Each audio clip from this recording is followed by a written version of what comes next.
आपण हा विचार केला की 50,000पर्यंत आपण द्यावं आणि 1 लाखापर्यंत गेलं तर जवळपास या 12 लाखातले 9 लाख शेतकरी हे 10-12 हजार रुपये भरून त्या ठिकाणी पात्र होत होते आणि म्हणून या दृष्टीने हा निर्णय घेतला होता। दुसरा निर्णय हा आपण चालू कर्ज आपल्या नागरिकांनी किंवा शेतकऱ्यांनी भरावं याकरता त्याची एक अट आपण लावली होती आणि म्हणून अशा पद्धतीने ही कर्जमाफी केल्यानंतर ज्यावेळी आमच्या रणधीरभाऊ सावरकरांसोबत आमचे महायुतीचे तीनही पक्षाचे सगळे आमदार जवळपास 25-30 आमदार माझ्याकडे आले आणि माझी सवय आहे, मी सत्य नेहमी सांगतो, कारण आर्थिक शिस्तही असली पाहिजे आणि म्हणून मी त्यांना समजावून सांगितलं की मला पैसे जास्त लागणार नाही, 4,000 कोटी लागणार आहेत, 36,000 कोटी दिले तर 40,000 द्यावे लागतील, पण आर्थिक शिस्त देखील आपल्याला लावली पाहिजे, कारण भविष्यात आपल्या जिल्हा बँका जर वाचवायच्या असतील तर कर्ज भरण्याची प्रवृत्ती वाढली पाहिजे, या दृष्टीने घेतलेला निर्णय आहे। पण आलेल्या सगळ्या आमदारांनी मला त्या ठिकाणी सांगितलं की तुमचं आर्थिकदृष्ट्या किती बरोबर असेल तरी देखील हे जे शेतकरी बाहेर राहत आहेत त्या शेतकऱ्यांच्या मनामध्ये नेहमीच हे राहील की 56 लाखाला दिलं आणि आम्हाला मात्र सोडून दिलं, त्यामुळे तुम्ही हा निर्णय बदलवा। आणि मग त्या सगळ्यांचा आग्रह मला योग्य वाटला, मी आमच्या सगळ्या नेत्यांची चर्चा केली आणि त्या ठिकाणी निर्णय केला की यावेळी ही अट काढून टाकू आणि सरसकट 2 लाखापर्यंत सगळ्यांना कर्जमाफी देऊ। त्यामुळे आता जे 19च्या योजनेतही पात्र होते पण नंतर डिफॉल्टमध्ये गेले तेही 12 लाख शेतकरी याच्यामध्ये पूर्णपणे एकही पैसा त्यांना भरण्याची आवश्यकता नाही। दुसरं महत्त्वाचं आपण केलं, ज्याचा उल्लेख कुटे साहेबांनी केला होता, की उद्धवजींच्या कर्जमाफीमध्ये 2,01,000 रुपया एवढं जरी तुमचं कर्ज झालं तरी तुम्हाला एकही पैसा मिळाला नाही, एकही नाही। आम्ही म्हटलं असं नाही, एकतर आपले 80% शेतकरी अल्पभूधारक आहेत, त्यामुळे ते 2 लाखाच्या आतले आहेत, जे 2 लाखाच्या वरचे आहेत त्यांनाही संधी मिळाली पाहिजे, या दृष्टीने आम्ही सांगितलं की 2 लाखाच्या वरचे पैसे तुम्ही भरा, 2 लाखापर्यंत पैसे आम्ही भरतो, म्हणजे तुम्हालाही त्याचा फायदा मिळेल, अशा पद्धतीनं त्यांनाही फायदा दिला। आणि अर्थात दुसरी गोष्ट जी आमच्या या शिष्टमंडळाने मला सांगितली ती मला 1 मिनिटात पटली, त्यांनी माझाच विषय माझ्यावर उलटवला। ते म्हणाले तुम्हीच घोषित केलाय अल निनोचं वर्ष आहे, मग अल निनोच्या वर्षामध्ये जर शेतकऱ्यांवर संकट आहे तर अशा वेळी तुम्ही जर चालू वर्षाचे पैसे भरा असं त्यांना सांगितलं तर शेतकऱ्यांवर हे नवीन संकट तुम्ही करताय। मी म्हटलं तुमचं म्हणणं बरोबर आहे, तात्काळ तीही अट आपण काढून टाकली। त्यामुळे आता ज्यांना 50,000 रुपये प्रोत्साहनपर मिळणार आहेत त्यांनी जे 26-27 लगतचे जे मागचे 3 वर्ष आहेत त्या 3 वर्षातल्या कुठल्याही 2 वर्षामध्ये त्यांनी जर त्या ठिकाणी पैसे भरलेले असतील तर त्यांनाही 50,000 रुपये प्रोत्साहन देण्याचा निर्णय आपण घेतला आहे।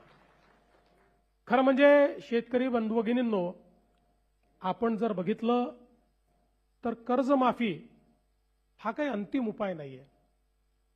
आपण विचार करा, जर राज्यामध्ये शेतकऱ्यांना 7 ते 8 वर्षात 3 वेळा कर्जमाफी द्यावी लागत असेल तर कुठेतरी आपल्या शेतीसमोरचे प्रश्न फार गंभीर आहेत।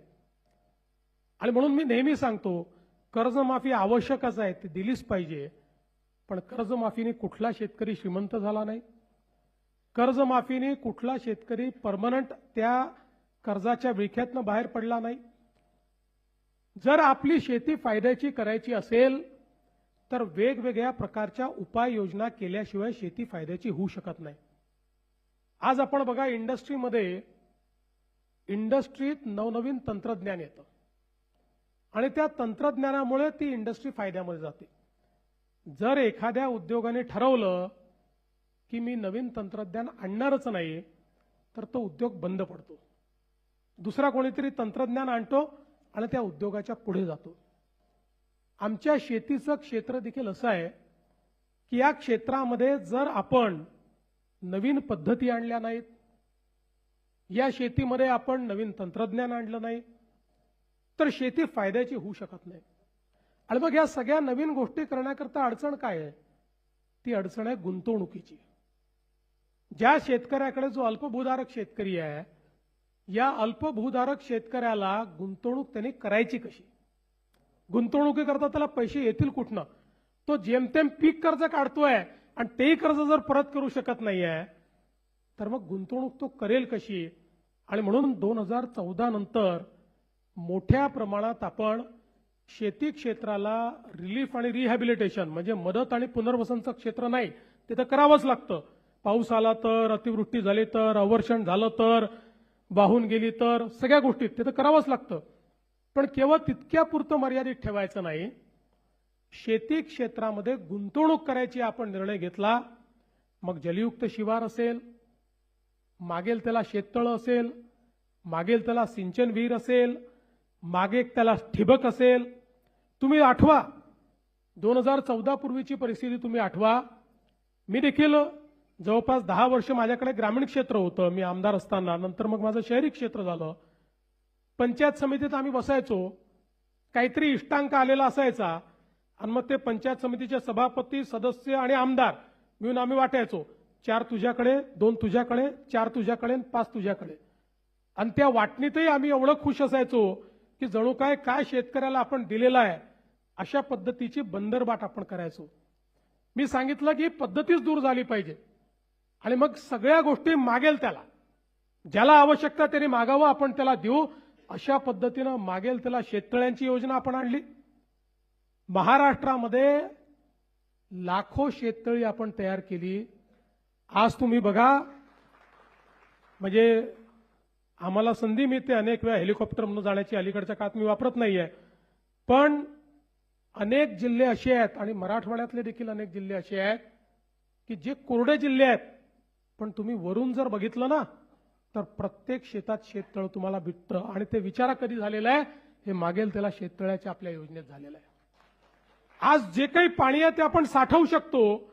आणि मग आताच्या परिस्थितीत अल निनोमध्ये कुठेतरी 5, 7, 8 जुलैला भरपूर पाऊस येतो आणि त्याच्यानंतर 25 जुलैपर्यंत पाऊस गायब होतो. अशा परिस्थितीमध्ये जर पिकावर ताण पडला तर त्या पिकाला पाणी द्यायचं कुठनं? त्याकरता ही शेततळी आहे, त्याकरता प्रोटेक्टिव्ह इरिगेशन करता ही कामी येत आहेत. आज परिणाम असा झाला, आम्ही साधारणपणे ज्या ठिकाणी जलयुक्त शिवारची कामं आपण केली, जलसंधारणाची कामं केली, त्या गावांचं ज्यावेळेस ऑडिट केलं, त्या ऑडिटमध्ये असं लक्षात आलं की अनेक गावं अशी होती की जी एका पिकावर होती, ती आज 3-3 पिकं घेऊन राहिली आहेत. ज्या गावांमध्ये बागायतीचा विचार करत नव्हते, फळबागांचा विचार करत नव्हते. मला नेहमी आजही माझ्याकडे तो व्हिडिओ आहे की ज्यावेळी 2019 साल असेल, मी सांगोल्याला गेलो आणि त्या सांगोल्यामध्ये एक शेतकरी म्हणाला माझ्या शेतीत तुम्हाला यावंच लागेल, आणि मला घेऊन गेला आणि त्यांनी सांगितलं इथे माझ्याकडे काही पिकत नव्हतं. आज जलयुक्त शिवारनंतर ऍपल बेर त्यांनी पिकवणं चालू केलं आणि म्हणाला यावर्षी 25 लाख रुपयाचे ऍपल बेर मी त्या ठिकाणी विकेल. त्यामुळे शेतीमध्ये आणि शेतीच्या क्षेत्रात गुंतवणूक आपण सुरू केली.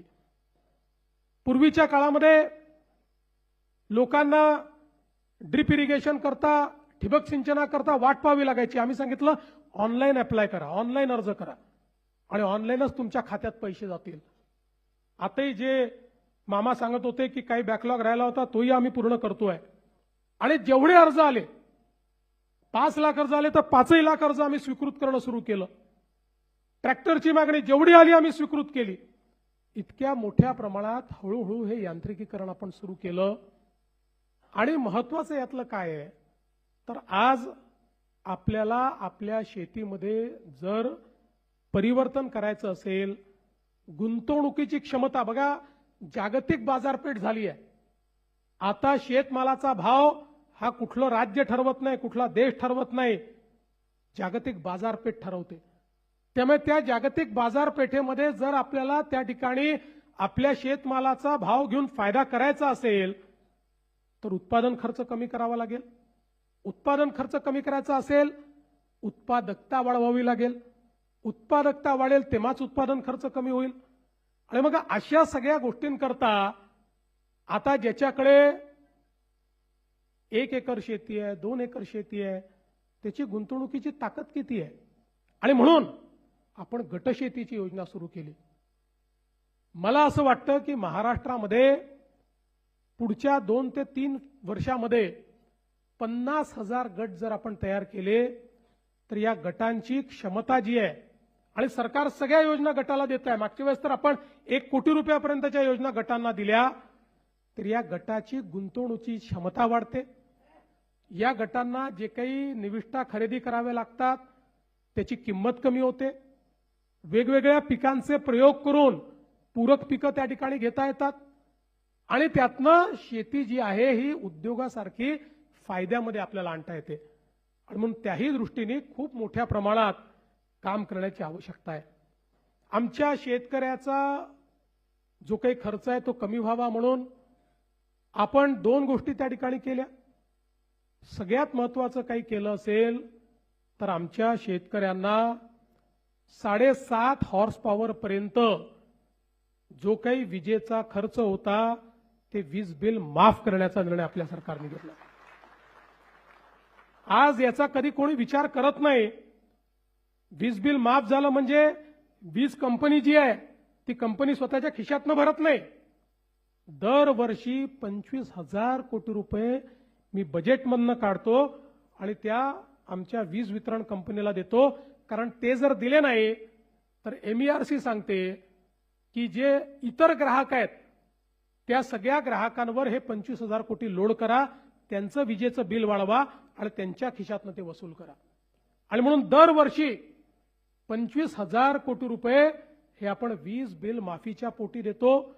आणि मला हेही सांगताना आनंद वाटतो की याच महाराष्ट्राने जवळपास महाराष्ट्रातल्या शेतकऱ्याला आपल्याला माहिती आहे अर्धे दिवस सकाळी वीज, अर्धे दिवस रात्री वीज, इतक्या मोठ्या प्रमाणात रात्रीची वीज आल्यानंतर शेतकऱ्याला काय अडचणी त्या ठिकाणी सहन कराव्या लागतात आपल्याला माहिती आहे. आपण सौर कृषी वाहिनी आणि सौर पंप अशा 2 योजना आणल्या.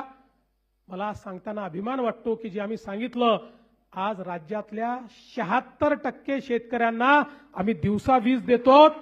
आणि आमचा प्रयत्न हे वर्ष संपता 100% शेतकऱ्यांना दिवसा वीज आम्ही देऊ. आणि 8 तास आम्ही देतो. 10 तास जायचं नंतर 12 तास जायचंय. दिवसा 12 तास आमच्या शेतकऱ्यांना त्या ठिकाणी मोफत वीज देण्याचा निर्णय आम्ही करतो. आणि आता याच्याही पेक्षा एक अजून चांगला निर्णय जो आज मी जाहीर करणार आहे. आपल्याला कल्पना आहे की 7.5 हॉर्स पॉवर पर्यंत आता तुम्हाला बिल येत नाही, पण तुमच्या प्रत्येकाच्या नावाने जुनं बिल आहे.